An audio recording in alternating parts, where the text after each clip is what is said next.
É uma luta constante, árdua, difícil a caminhada com Jesus. Não é brincadeira. Meu ouvinte, não é brincadeira ser crente. Olha que o pastor Marcelo, ele atuava como músico e por 22 anos foi usuário de drogas. Sabia que precisava de Deus, todo mundo sabe. Ele ia à igreja? Ia, mas era um esforço, ele não conseguia se firmar. Faltava algo que o enraizasse na igreja. Para se ter ideia, passava dias na favela, drogado, sem banho, sem se alimentar. E aí foi no ano de 2012 que ele teve um encontro com Deus. E desde então está liberto. Hoje é pastor, autor de livro e terapeuta em dependência química. O pastor Marcelo Zappa, paz do Senhor, seja muito bem-vindo, pastor. Pastor, muito obrigado pela oportunidade, obrigado pelo Jefferson, pela Musical FM. É um testemunho muito forte aí que a gente precisa estar falando sobre ele, né?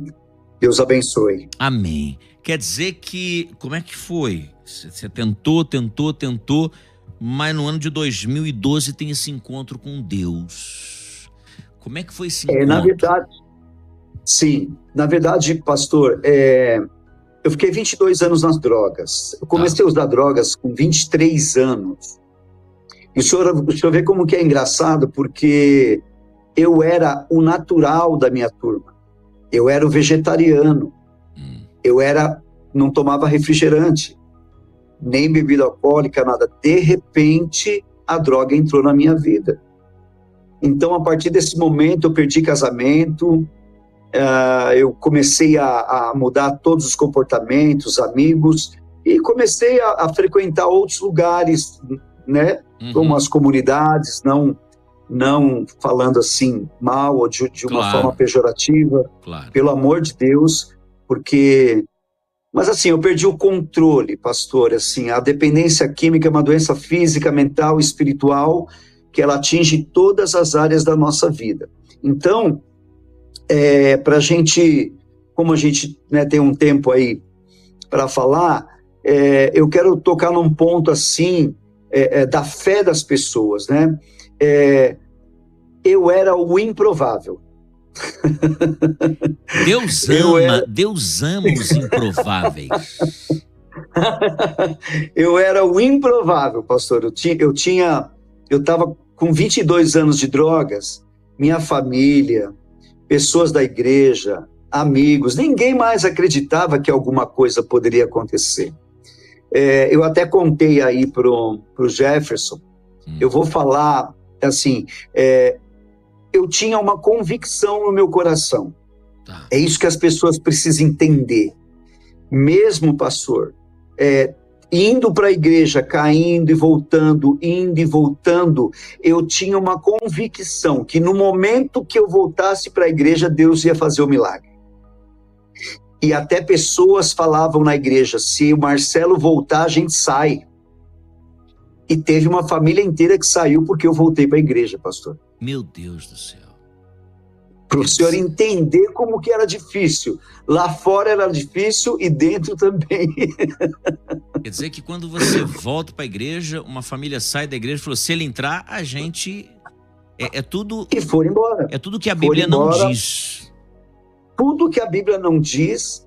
E assim, eu tenho que dar honra para o pastor. O pastor falou, não, ele vai ficar. Eu não posso tirar ele daqui. Fez entendeu? Muito bem, o pastor fez muito bem. Como é que chama o pastor?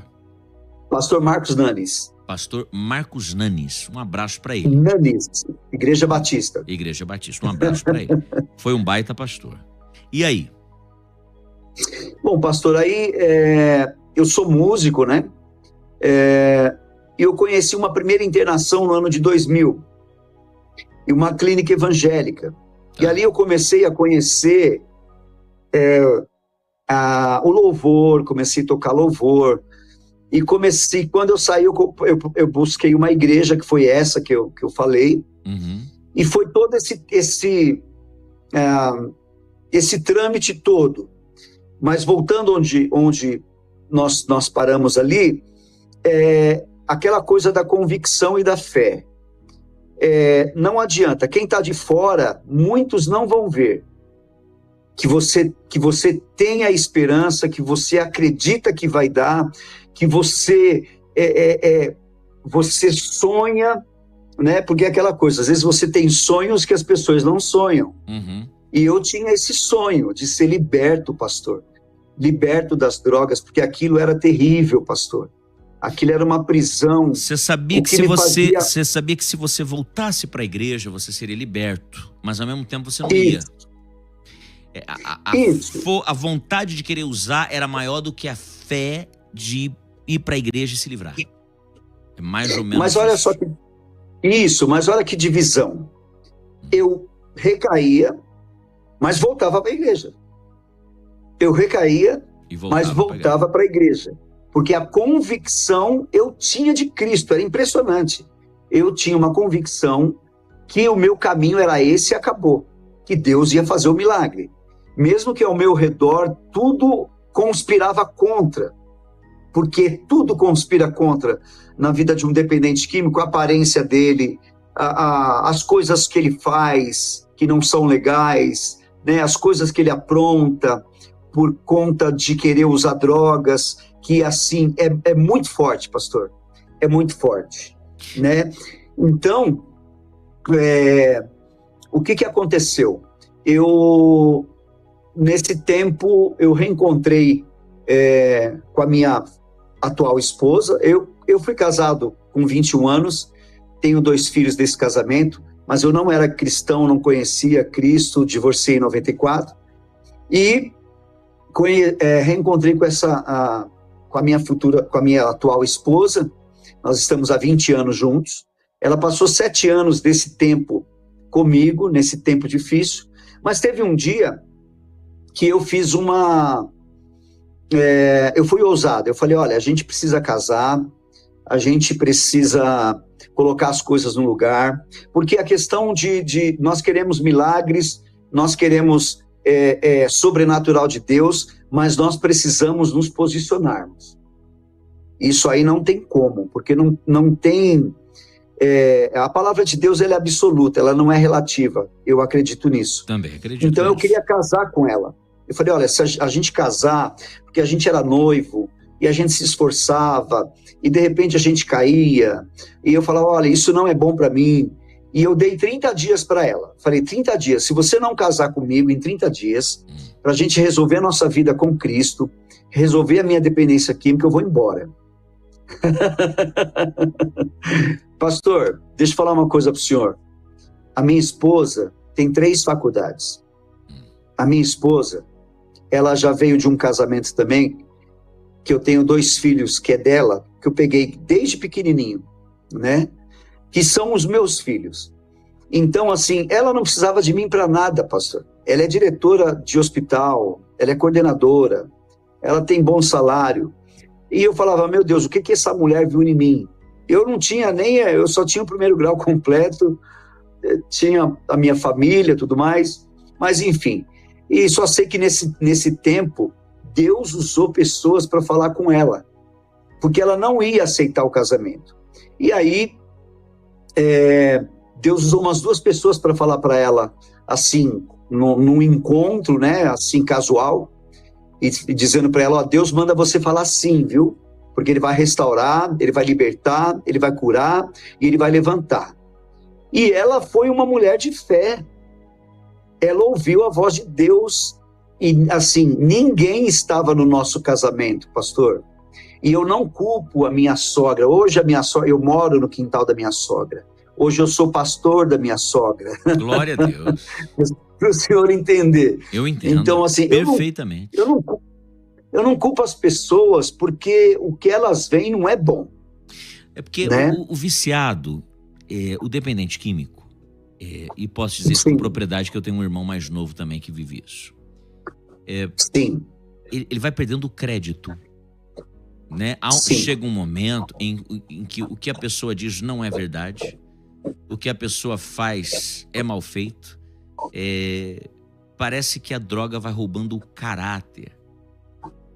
Parece que a droga ela vai de fato isolando a pessoa a tal ponto que ninguém mais quer, né? Não que perde-se o amor, não é isso. Mas que há inúmeras tentativas e de todas as tentativas nenhuma resultou em coisas boas, as pessoas vão se afastando e abrindo mão.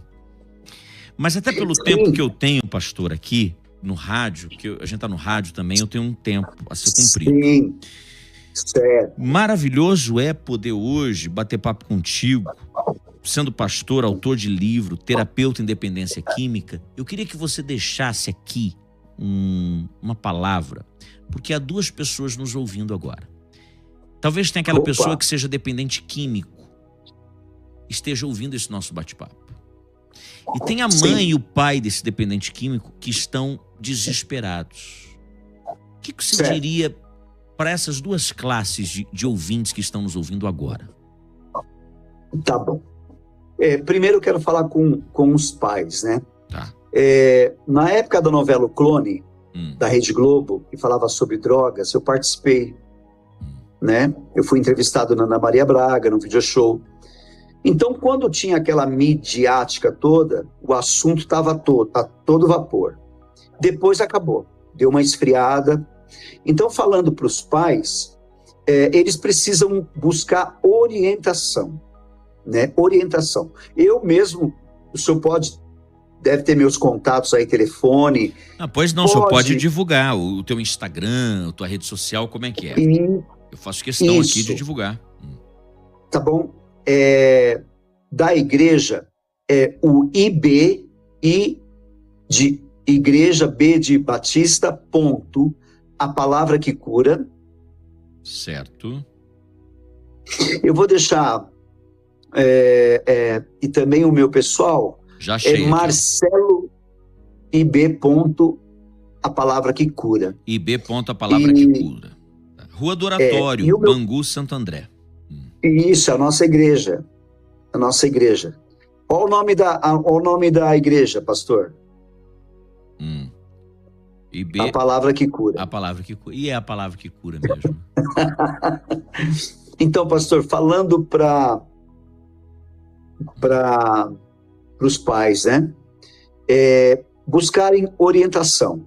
Certo. Tem uma coisa que às vezes a gente pensa assim, em várias áreas da nossa vida, ou no casamento, por exemplo. O casamento não está bom e a pessoa acha que com o tempo vai melhorar sem ela fazer nada. Não vai melhorar.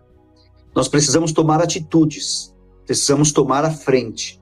Então, em relação à família, a família precisa buscar orientação para saber como lidar. Porque o maior problema da família, pastor, eu estava pensando hoje, é a impotência. É querer fazer e não poder fazer nada. É ver o filho, o marido, naquela situação e aquele sentimento de impotência. Isso é a pior coisa que existe. Você quer resolver o problema e não pode. Então, os pais precisam buscar orientação e eu me coloco à disposição para qualquer tipo de informação. Nossa, segundo, isso já é muito importante. Coloque, sim, pode, se tiver meu telefone aí também, pode colocar. Nós estamos abrindo agora, pastor, um instituto chamado Como Anjos. Eu vou fazer um trabalho na igreja só para atender dependentes químicos, alcoólatras, entendeu? Necessário. Então a gente está fazendo um trabalho porque é um trabalho muito difícil assim, né? Mas enfim, dependente químico.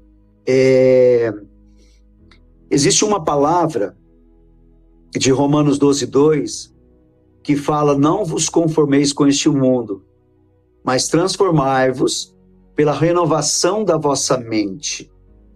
Quando a gente começa a usar drogas, ou durante o período da nossa vida, vão sendo construídas fortalezas, né? Desde criança, às vezes palavras que a gente ouve. Eu mesmo nasci numa família, meu pai era alcoólatra, meu tio era alcoólatra, então eu via meu pai bêbado, caindo, machucado, a separação dos meus pais, então foi tudo criando fortalezas. O inimigo vai criando fortalezas.